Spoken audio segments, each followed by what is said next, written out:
Los periodistas. Aquí estamos con el politólogo Manuel Antonio Díaz Cid, que en los últimos programas, parte de ellos los has dedicado, Manuel, a los temas relacionados con los hechos bélicos históricos de la Segunda Guerra Mundial que marcaron hitos muy importantes, sobre todo para ir pues inclinando a los alemanes a la derrota y a los aliados a pues el triunfo. Y hoy nos pues propones un tema que ha sido pues asunto de varias películas, de series televisivas, de cuando los pues italianos, cuando el ejército de Mussolini, que estaba en África, empezó a ser derrotado, y entonces los nazis, Hitler manda a sus Panzers, creo que eran los tanques, ¿no? Y a sus grandes generales que se presentaron como Lawrence de Arabia, pero sin tanto éxito como Lawrence de Arabia, y que se denominó en aquel momento a una fuerza especial, en alemán no sé cómo se diga, pero era algo del pues ejército alemán en África, alguna cosa. Afrika Korps. Afrika Korps, ese es el nombre que le dan a esta fuerza bélica, esta unidad, que sí, además tampoco tiene todo el éxito, y que desencadenó algunos mitos, tal vez más de Hollywood, como que si Hitler quería llegar a las pirámides a buscar alguna cosa que era importante para tener esa protección de un ser iluminado para poder ganar la guerra, que si el arca perdida, que si por eso es que se metió en donde no, en fin, una serie ya de versiones pues como más esotéricas del papel que jugó Hitler en estos asuntos, y porque muchos no se daban cuenta que lo que quería realmente era llegar hasta el canal de Suez y desde ahí generar un nuevo poder en pues toda la región, ¿no? Al dominarlo tenía el control de todo lo que pasaba y demás. 1941, 42, Afrika Korps. ¿Qué sucedió, Manuel? Mira, en primer lugar, hay que ubicarse en el contexto de la ofensiva alemana a partir de 1939. Hitler, de acuerdo con los japoneses, tenía un itinerario bélico que comenzaba con la invasión a Polonia, seguía con la invasión a Rusia, y la tercera maniobra del segundo aire de su gran ofensiva en la parte occidental era ayudar a los italianos. Él nunca se imaginó lo que significaba ayudar a los italianos en la reconquista del territorio del antiguo Imperio Romano, que ahora Mussolini pretendía deberían ser los límites de la Italia contemporánea. Por lo tanto, había mezclados los intereses italianos y los intereses alemanes, y en esta mezcla de intereses, Hitler busca a una persona, a un militar, que pueda atender el caso de África, que él pensaba vendría detrás de una exitosa campaña italiana. El resultado fue totalmente diferente, como lo sabes. Los italianos a lo único que le ganaron a los ingleses es a correr. Se escaparon de las áreas bélicas lo más rápido que pudieron, y al final, como haber reclavado un rejón a un burel, el octavo ejército inglés reaccionó enviando toda su maquinaria pesada a la defensa del norte de África. ¿Por qué este escenario, que a muchos les parece extraño, del África, en donde ingleses, franceses, italianos, alemanes, españoles tienen que involucrarse. ¿Por qué sucede esto? Y esto es geopolítica pura. Los ingleses construyen un imperio a diferencia del de los franceses, que era territorial. El de los ingleses eran los puntos fundamentales del intercambio comercial, que comenzaban en Gibraltar, seguían en Malta, continuaban en Chipre y en el Mediterráneo tenían su etapa final en Suez. Esta era la ruta de los barcos ingleses que llevaban mercancías de Inglaterra al mundo asiático y de Asia al mundo británico.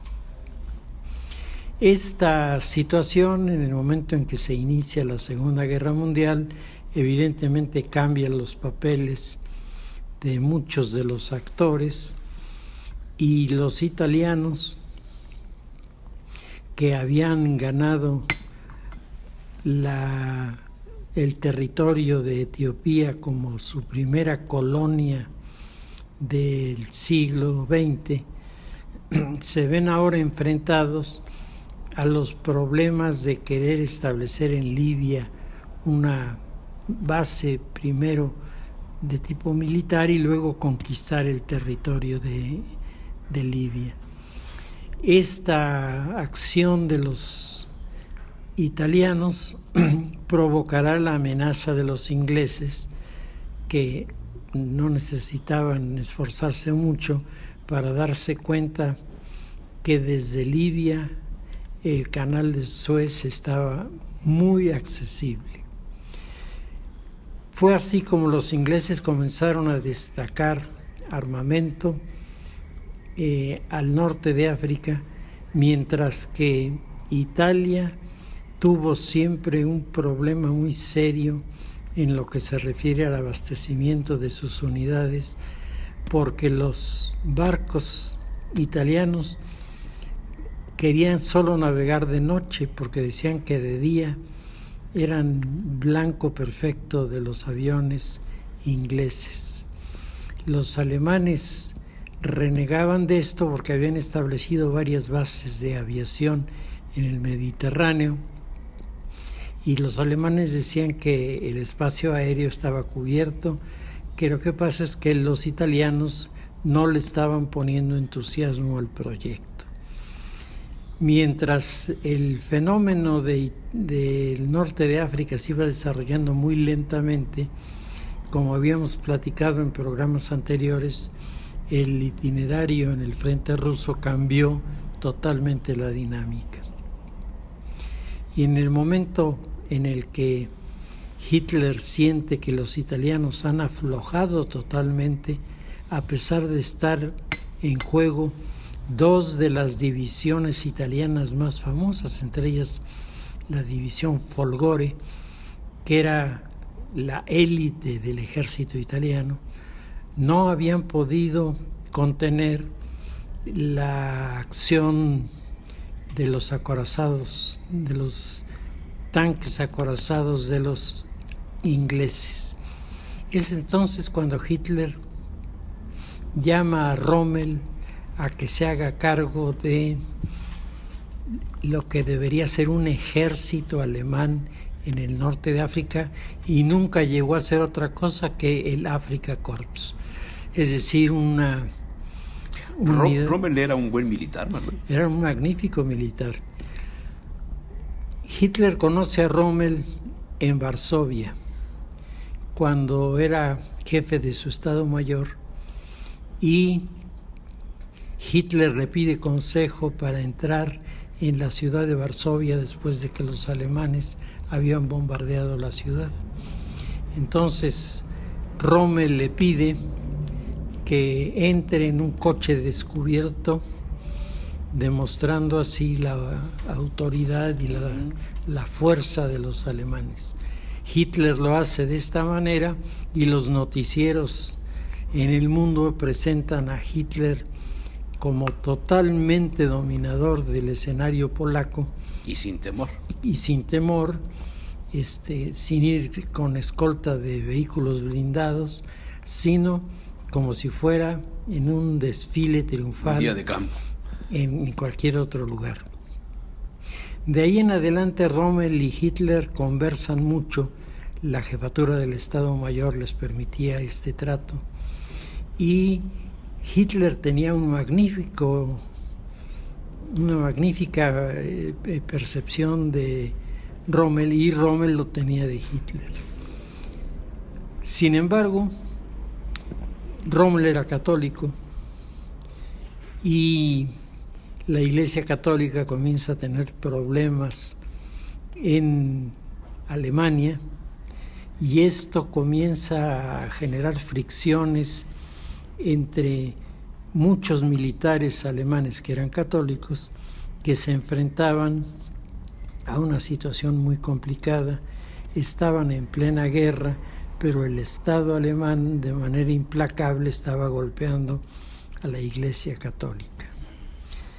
Desde los pilotos, Werner Mölders, por ejemplo, que le envía a Hitler de regreso su cruz de hierro con una carta en donde le dice que la tiene que devolver porque los ideales que persigue Hitler no son los que persigue un militar católico, hasta Rommel, que es invitado a participar en una conjura para eliminar a Hitler. Rommel al principio se resiste, pero a través de su esposa, que tenía una amistad muy próxima con el alcalde de Stuttgart, que era el jefe de la resistencia contra el nacionalsocialismo, Rommel se va a ir enredando en estas acciones.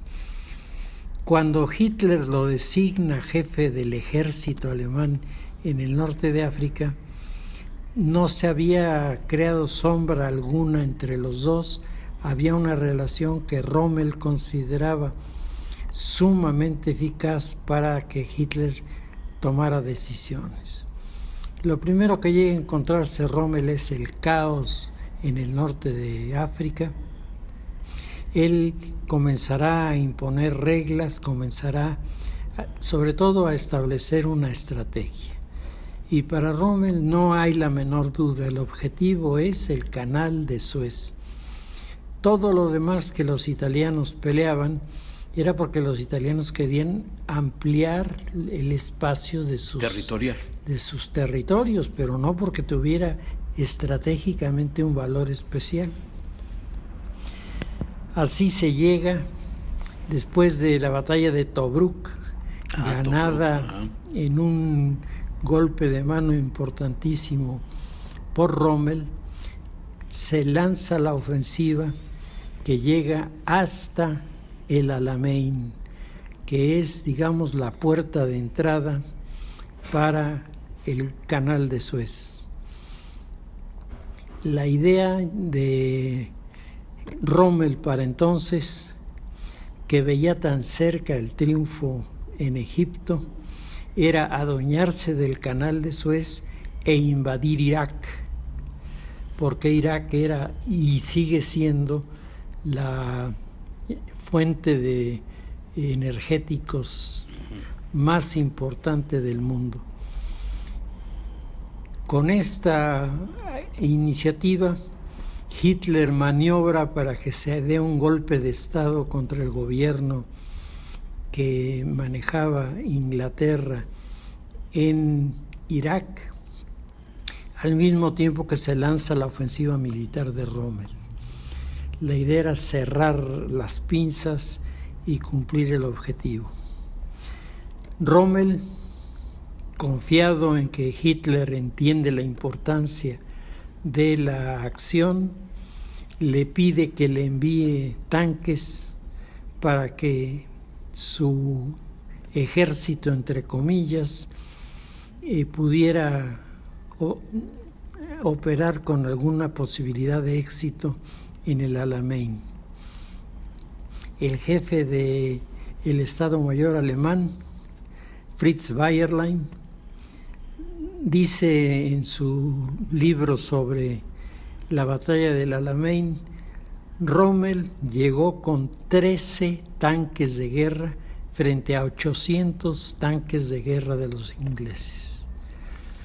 Entonces, ya no fue tanto la habilidad o no habilidad estratégica de Rommel la que estuvo en juego, sino ahí era pon a pelear a 13 contra 800. No había manera de que esa guerra se pudiera ganar. Mientras se estaba librando la batalla de Stalingrado, se iniciaba la batalla de El Alamein en el norte de África. 2 batallas singularmente importantes en donde el futuro del nacionalsocialismo quedará definido. Rommel enferma, tiene que irse a Alemania a un tratamiento por un problema estomacal muy intenso. Deja en su lugar al general von Arnim, y von Arnim, que es un buen militar, pero le falta ese carisma que tenía Rommel, ¿no? Rommel se volvió una especie de símbolo de la guerra en África, admirado por propios y extraños.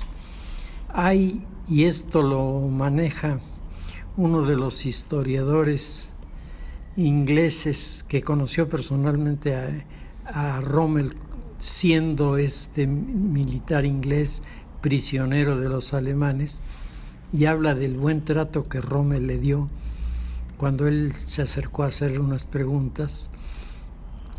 Este hombre dice que el gran problema del ejército alemán en el norte de África era su falta de comunicaciones.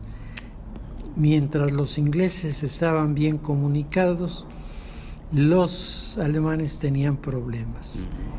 Hitler autoriza al almirante Canaris a organizar una misión de espionaje en la ciudad del Cairo, y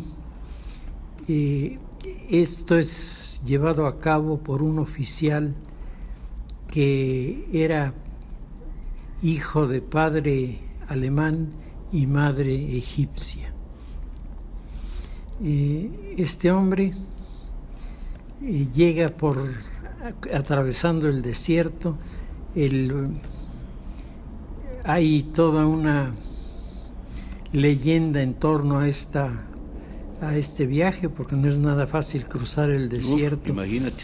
Para llegar a Egipto. Llega a Egipto y durante algunos meses logra hacerse pasar por oficial inglés sin que nadie le pregunte nada. Había tantos y además él hablaba el inglés perfectamente, habiendo sido educado en el colegio inglés de Alejandría, hablaba el inglés hasta con acento. Entonces, pues no despertaba la menor sospecha. Su compañero Hans Zeppler hablaba el inglés, pero lo había aprendido en un curso en Alemania, no tenía el acento adecuado.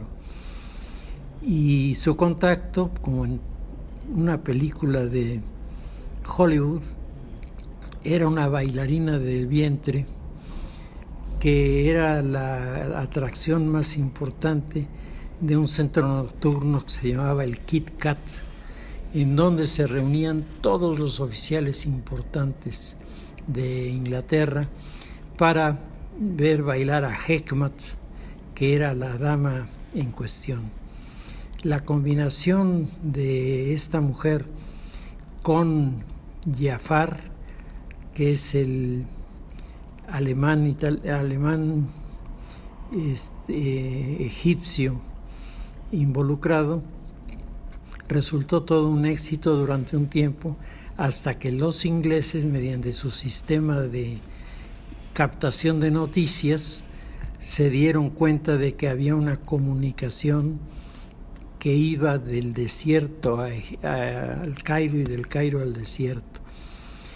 La clave era Rommel llama el Cairo. Y cuando descubren esto, pues no había muchas antenas capaces de cubrir este tipo de acciones. Descubren la maniobra, los espías son arrestados en vísperas de la batalla del Alamein. Desmantelan todo. Si hubiera seguido viva esta organización en la época de la batalla del Alamein, o sea, unos cuantos días después, la predicción sobre los resultados hubiera sido tal vez muy diferente. Pero Rommel pierde esto. Hitler no quiere oír hablar de otra cosa sino de Stalingrado, y que Stalingrado se lleve todos los vehículos blindados que sean necesarios. Se focaliza la guerra sobre un punto específico, que esto es lo que los militares alemanes le pedían a Hitler que no sucediera, y el Afrika Korps es dejado, lo abandona prácticamente a su suerte. Rommel salva la unidad militar en el Alamein, pero tiene que comenzar a retirarse. Los alemanes no habían visto en el año de presencia en África una sola vez que tuvieran que replegarse. Ahora comienzan a replegarse. Los italianos son cada vez menos operativos, la situación se torna muy tensa y la aviación que protegía al ejército alemán, al Afrika Korps, también les reducen las unidades. En el norte de África pelea Hans Joachim Marseille, uno de los ases más valiosos de la aviación alemana. Derribó 135 aparatos ingleses antes de perecer en un accidente. Su avión iba volando en una acción de reconocimiento. Cuando se sobrecalentó, comenzó a incendiarse. Él se tiró en paracaídas y el paracaídas se enganchó con el avión que iba cayendo y se mató. La muerte de Hans Joachim Marseille provocará una baja enorme en el ánimo de los soldados alemanes. Luego otro de los oficiales más motivados recibe en un bombardeo una serie de esquirlas que le dejan tuerto y le dejan con un brazo prácticamente inútil. Tendrá que ser enviado a un hospital en Alemania, y ahí en el hospital en Alemania se une a la conspiración contra Hitler, la operación Valkyria. Por Oficial, darse cuenta de lo que había pasado. Este oficial es el que pone la bomba debajo de la mesa. Debajo de la mesa. Había sido militar a las órdenes de Rommel. Rommel es nombrado jefe de la Fortaleza Europa, que era toda la parte que los alemanes habían creado de puestos de artillería para enfrentar cualquier desembarco de los aliados, una muralla. Cuando se produce el desembarco en Normandía, Rommel estaba en su casa porque era cumpleaños de su esposa y le había llevado unos zapatos de regalo. Rommel regresa a hacerse cargo del frente de batalla. Cuando su auto va en dirección al frente, un avión inglés ametralla el auto, se despista el el vehículo. Rommel queda muy mal herido, y cuando Rommel recupera la conciencia, se encuentra con la acusación de traición, porque ya ha pasado lo de el plan Valquiria, que fracasó, y entre los nombres que se manejan pues estaba el suyo. Rommel reta a Hitler a un juicio público y dice que está dispuesto a presentarse y a hablar, pero Hitler le dice que si hace eso, el desquite con su familia no lo olvidará nunca. Con esa amenaza, Rommel se despide de su familia, y se suicida, como si hubiera ido a un llamado de Hitler para hacerse cargo de una división en el frente ruso, y en el trayecto es envenenado por los enviados de Hitler, que con esto le dieron fin. No fue un suicidio. No fue un suicidio. Asesinado. Fue asesinado por estos generales que marcaban la diferencia con el resto de los militares alemanes, que ya eran plenamente conscientes de las deficiencias de Hitler, de las torpezas de Hitler y de su necedad en defender posiciones que no tenían ningún sentido, pero que él las convertía como si fueran de vida o muerte. El Afrika Korps es echada hacia atrás, los ingleses al mando del mariscal Montgomery, además una figura brillante en el manejo de la guerra del desierto, arrojan al Afrika Korps a Túnez, y en Túnez se da finalmente la rendición del Afrika Korps, pocos días después de que se ha rendido Stalingrado.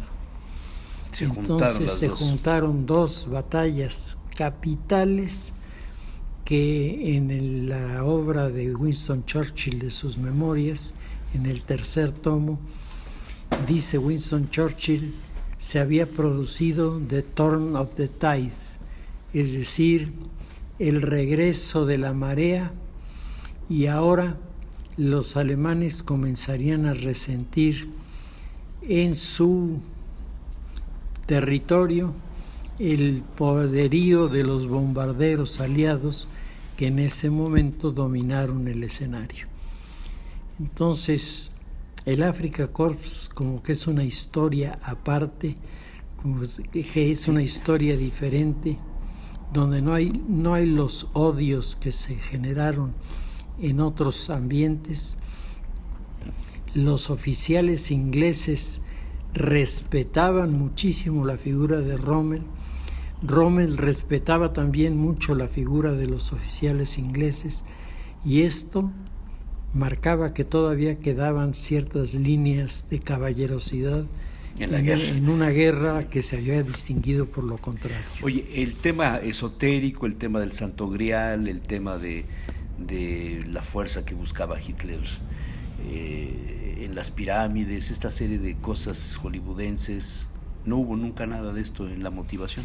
Mira, no en el ánimo de ninguno de los personajes del Afrika Korps, pero desde luego Hitler sí tenía personas alrededor de la figura de Himmler que estaban muy interesadas en conocer los secretos de los egipcios, porque tenían la idea de que los egipcios habían preparado un brebaje que era capaz de resucitar a un muerto en determinadas circunstancias. Entonces, la búsqueda de esto en Egipto por los investigadores alemanes finalmente pues no llegó a ninguna parte, porque tal pócima no existía, pero a diferencia de otros escenarios, África no aparece involucrado en el proyecto de el nazismo visto desde la perspectiva iluminista, que es en donde aparecen todos estos temas. La isla de Patmos fue tal vez el punto importante porque, según los teóricos alemanes de esta versión, había una unión muy fuerte de energía entre la isla de Patmos, la Santiago de Compostela y en Francia, en el sur de Francia, en Montségur, se creaba un triángulo en donde quienes llevaran determinados objetos alcanzarían el poder. ¿Cómo creía Hitler estas cosas? Resulta muy difícil de entender, pero eran parte del bagaje cultural de los nazis. De los nazis, sí. Y de ahí viene todo el asunto de la inspiración de la SS y de las órdenes de caballería. Así es. A la manera del temple, ¿no? Sí, en la manera de los caballeros que alemanes, además los teutones pues tuvieron una tradición de caballería muy importantísima. Así es. Católica, por supuesto, ¿no? Y luego protestante. Y después protestante. Muy bien. Africa Corps, otro capítulo de la historia. Otro capítulo que todavía no está completamente cerrado. ¿Por qué? Porque hay muchas dudas respecto de las actitudes de algunos de los oficiales franceses en su colaboración con los italianos o no colaboración con los italianos en la guerra. Cambiaría muchas cosas. Muchas cosas. Muy bien. Manuel, muchas gracias.